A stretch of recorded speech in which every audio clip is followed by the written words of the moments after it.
All right, we've talked about how to begin a worship service. We need to think about, how do you end it? As a worship leader, you always need to be think about what's happening in the service. Are you setting up the offering? Are you setting up for a time of ministry? And a lot of times I'll ask the pastor if they're going to come up for an offering. I said, do you want to have an up moment? Do you want to come up with a more celebrative time, or do you want more of a ministry time? And it's just good to communicate these things with your pastor so you're on the same page, and at least he knows you're asking the question and wanting to set him up for a good transition.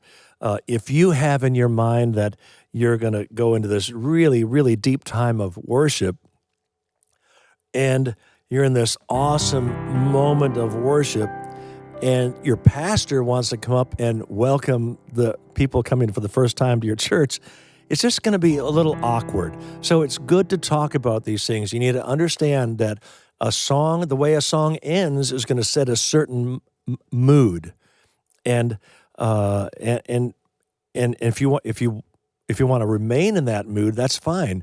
But a lot of times, when you're planning a worship service, it's kind of this like a river flowing.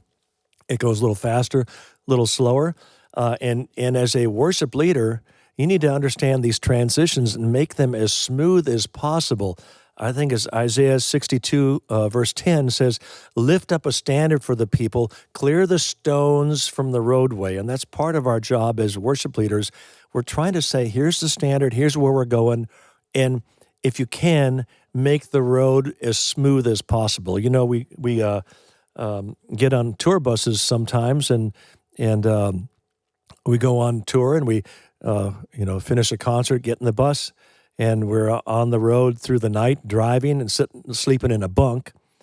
And if you have a bad driver, and I've been in this experience, the driver is bad.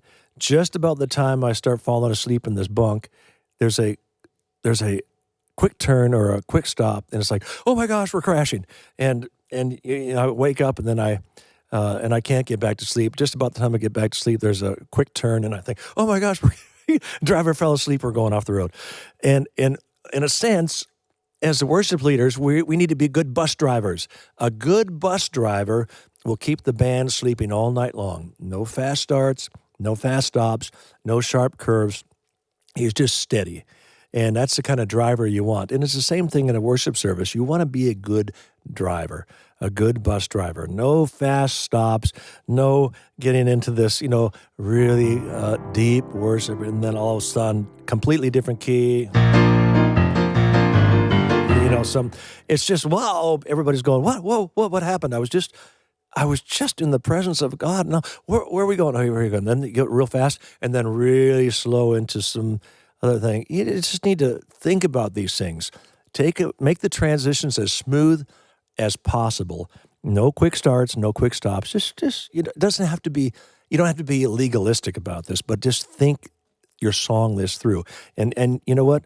It's really good to rehearse your song list with your band. Go through if you have the opportunity to have a Wednesday night rehearsal or a Sunday, morning rehearsal, a run through before the Sunday morning.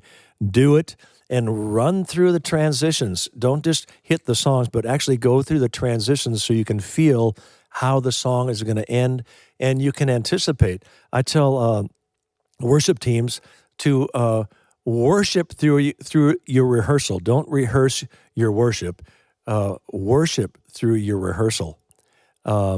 Because if you worship through those songs, you're kind of going to get a feel. You're going to get a feel of what happened in our rehearsal. Wow, that at the end of that song, there was a powerful moment there. We all felt God's presence. The chances are, when you do that on Sunday morning, it's going to be the same thing. So anticipate those things, but